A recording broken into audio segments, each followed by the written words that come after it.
মিনাশ শাইতানির রাজিম বিসমিল্লাহির রহমানির রহিম।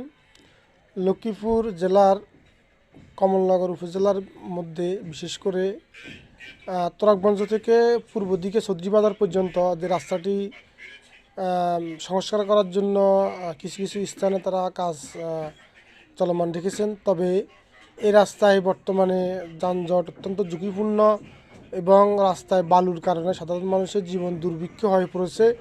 একদিকে বিভিন্ন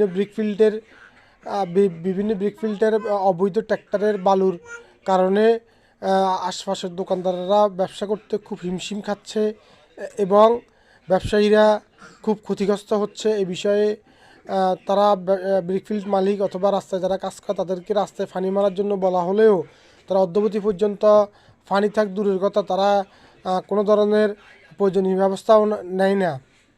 এ বিষয়ে উপজেলা নির্বাহী অফিসারের হস্তক্ষেপ কামনা করেন স্থানীয় গ্রামবাসী।